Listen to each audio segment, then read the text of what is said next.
এই মন তোমাকে দিলাম, এই প্রেম তোমাকে দিলাম, কাছে কি বা দূরেরা মনে রেখো আমিও ছিলাম, এই মন তোমাকে দিলাম।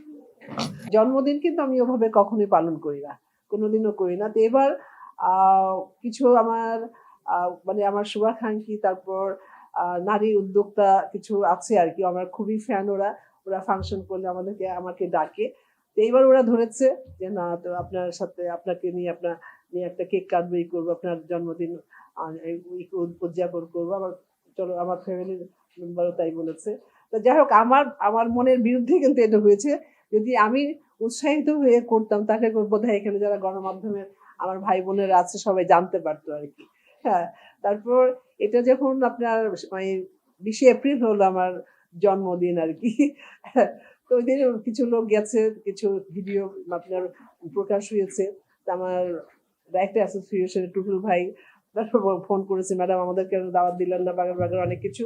তা আমি বললাম, ভাইয়া এটা আমার মনের বিরুদ্ধে হয়েছে, তা আমি ইচ্ছাকৃত করি নাই, করলে তো অবশ্যই আপনাদেরকে বলতাম।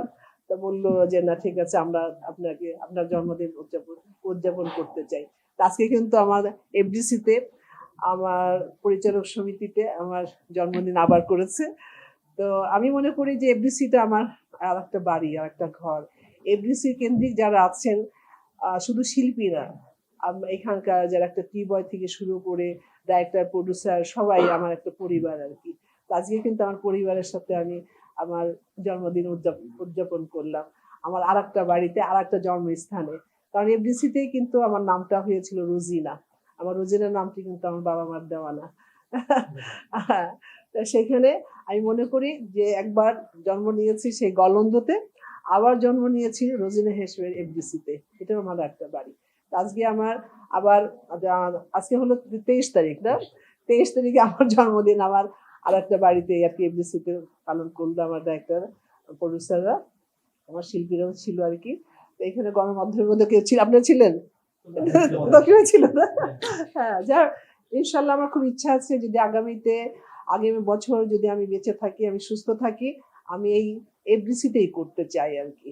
আমার জন্মদিন বলেন বা আমি এতদিনের যে আমার চলচ্চিত্রের একটা জার্নি, সবকিছু মিলিয়ে আমি চাই যে আমি আগামী বছর এই এফডিসিতেই করবো, সবাইকে নিয়ে আর কি করতে চাই। আমি একটা গল্প লিখেছি বেশ অনেক আগে, ছোট্ট ভাই লিখেছেন আর কি। তো ওটা মানে ওটা নিয়ে নাড়াচাড়া করছি, যে স্ক্রিপ্টও রেডি আছে, ওটাকে আবার রিফরমেশ করছি আর কি। তো ভাবছি, আর গল্পটার নাম হলো আপনার এখনই সময়। এখনই সময়। আর গল্পটা অবশ্যই আপনার একেবারে পারিবারিক জীবনধর্মী গল্প। মেসেজটা হলো আপনার যৌতুকের উপরে, কারণ এখনো কিন্তু যৌতুক আমাদের দেশে কিন্তু, শহরে আছে কিনা আমার জানা নাই, কিন্তু গ্রামে গঞ্জে মফস্বলে কিন্তু এখনো যৌতুক নিয়ে কিন্তু একটা পরিবার আপনার যে ধ্বংস হয়ে যায়, একটা মেয়ের জীবনটা যে নষ্ট হয়ে যায়, এই মেয়েটার জন্য কিন্তু তার মা বাবাও কিন্তু মনে করে অনেক বিপদগ্রস্ত হয় আর কি। আইনত কিন্তু বারণ আছে, তারপর কিন্তু যৌতুক চলছি।